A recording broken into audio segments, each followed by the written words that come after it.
நண்பர்களே, தற்போது ஒரு முக்கிய செய்தியை நாம் பார்த்து கொண்டிருக்கிறோம். விஜய்க்கு ஒரு ஆசிட் டெஸ்ட் காத்திருக்கிறது. மிக முக்கியமான ஆசிட் டெஸ்ட் என்றால் இது மிகப்பெரிய சவால் அவருக்கு.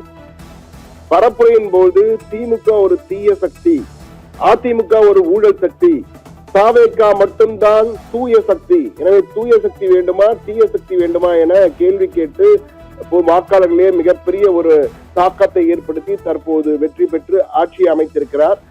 தனிப்பெரும் கட்சியாக வெற்றி பெற்று ஆட்சியை அமைத்திருக்கிறார். மைனாரிட்டி அரசாக இருந்த பொழுதும் கூட்டணி அமைப்பதற்கு அழைப்புகள் விடுத்திருக்கிறார். இந்த சூழ்நிலையில் தான் தற்போது விஜய்க்கு அந்த ஆசிட் டெஸ்ட் காத்திருக்கிறது. என்னவென்றால் தற்போது அதிமுகவினுடைய ஒரு தரப்பினுடைய மிகப்பெரிய ஆதரவு, கிட்டத்தட்ட 25 எம்எல்ஏக்கள் ஆதரவுடன் பெரும்பான்மையை நிரூபித்து மெஜாரிட்டி நிரூபிக்கும் போது அந்த 25 அதிமுக எம்எல்ஏக்கள் ஒரு பிரிவினர் விஜய்க்கு மிகப்பெரிய ஆதரவு தெரிவித்து அவரது ஆட்சியை காப்பாற்றியிருக்கின்றனர். அந்த அவர்கள் இல்லாவிட்டாலும் ஆட்சியை காப்பாற்றிருக்க என்றால் திமுக கூட்டணி கட்சிகளாக இருந்த காங்கிரஸ், சிபிஐ, சிபிஎம், விசிக போன்றவை, ஐயுஎம்எல் போன்றவை எல்லாம் ஆதரவு தெரிவித்து 120 இடங்கள் வருகிறது. ஆனால் இந்த 25 ஆதரவு தெரிவித்தால் 144 என்ற வகையிலே அபார பெரும்பான்மையில அபார வெற்றி பெற்று ஆட்சியை தக்க வைத்துக் கொண்டார் முதலமைச்சர் விஜய். ஆனால் சிஎம் விஜய்க்கு மிக முக்கியமானது என்னவென்றால் ஊழல் சக்தி என அதிமுகவை கடுமையாக விமர்சித்தார். அந்த ஊழல் சக்தியில் இருந்தால் இவர்கள் சி.வி. சண்முகம், வேலுமணி மற்றும் பலர் வெற்றி பெற்றிருக்கிறார்கள். அந்த ஊழல் சக்தியில் வெற்றி பெற்ற அந்த கட்சியில் இருந்தால் வெற்றி பெற்று வந்திருக்கிறார்கள். அவர்களுடைய ஆதரவில் தான் தற்போது ஊழல் சக்தியின் என்ற ஆட்சி அமைத்திருக்கிறார் என்ற ஒரு விமர்சனம் தற்போது பெரிதாக எழுந்திருக்கிறது. அது மட்டுமல்ல, தீய சக்தி என திமுகவை கிண்டல் செய்தார்கள். தீய சக்தியுடன் கூட்டணி வைத்திருந்த கூட்டணி கட்சிகளும் தீய சக்தியாக தான் பார்க்கப்பட்டதாக சொன்னவர் அவர். தற்போது அவர்கள் ஆதரவையும் பெற்று ஆட்சியை தக்க வைத்துக் கொண்டிருக்கிறார் என்பதால் அதற்கும் கடும் விமர்சனம் தற்போது சமூக வலைதளங்களில் சென்று கொண்டிருக்கிறது. எனவே இந்த சூழ்நிலையில் தான் தற்பொழுது சி.வி. சண்முகமும் வேலுமணியும் கூட்டணி அமைச்சரவையில் வந்தால் தாங்கள் இடம்பெறுவதற்கு வாய்ப்பு இருக்கு என்ற வகையில் எல்லாம் தற்போது பேச்சுக்கள் இடம்பெற்று வருகிறது. ஆனால் அப்படி ஒரு வேளை விஜய் இவர்களுக்கு இடம் கொடுத்தால், ஊழல்வாதிகளை இடம் கொடுத்தார்கள் என்ற குற்றச்சாட்டு, பெரிய குற்றச்சாட்டு விஜய் மீது வைக்கப்படும் என்பதே மாற்று கருத்து இல்லை. இதை எப்படி சமாளிக்க போகிறார் என்பது விஜய்க்கு மிகப்பெரிய ஆசிட் டெஸ்ட்.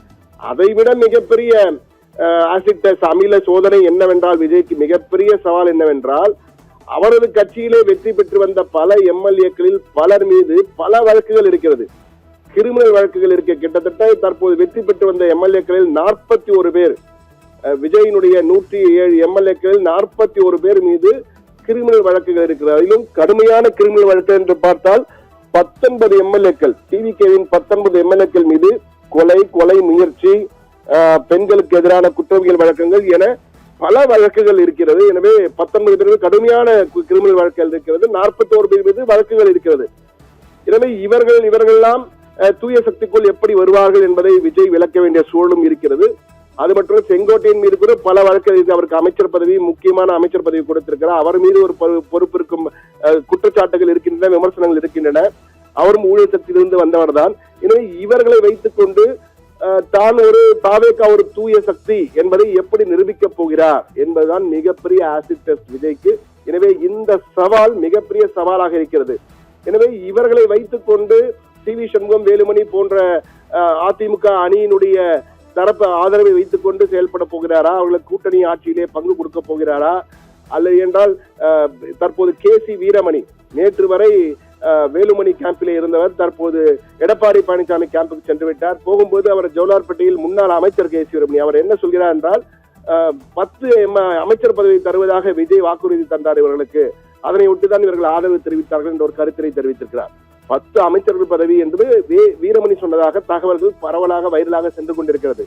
இதை பார்க்கும் பொழுது விஜய் எப்படி தூய சக்தி என்ற அந்த இமேஜை எப்படி மெயின்டைன் பண்ண போகிறார் என்பது மிகப்பெரிய பில்லியன் டாலர் கேள்வியாக மாறிக்கொண்டிருக்கிறது. என்றால் மக்கள் தூய சக்தி விஜய் என்ற அந்த வாதத்தை ஏற்று அவருக்கு வாக்களித்திருக்கிறார்கள், தனிபெரும் கட்சியாக உருவெடுக்க வைத்திருக்கிறார்கள். இந்த சூழலில் விஜய் தாம் ஒரு தூய சக்தி என்பதை நிரூபிப்பதற்கு மிகப்பெரிய சவால் இருக்கிறது. எப்படி சமாளிக்க போகிறார், என்ன செய்ய போகிறார் என்பது மிக மிக முக்கியமானது. அதனால்தான் விஜய்க்கு காத்திருக்கும் ஆசிட் டெஸ்ட் என்று குறிப்பிட்டோம். எனவே அமைச்சரவை விரிவாக்கத்தின் போது எப்படி விரிவாக்கம் செய்ய போகிறார், யாருக்கெல்லாம் கொடுக்க போகிறார், ஏற்கனவே ஊழல் கரைபடைந்தவர்கள், ஊழல் குற்றச்சாட்டு உள்ளவர்கள் மீதெல்லாம் அமைச்சர் பதவி கொடுப்பாரா, அப்படி என்றால் செங்கோட்டையினுடைய நிலை என்ன போன்ற பல்வேறு கேள்விகள் அடுத்தடுத்து வருகின்றன. எப்படி விஜய் இதை கையாள போகிறார் என்பதுதான் மிகப்பெரிய ஆசிட் டெஸ்டாக இருக்கிறது நேயர்களே.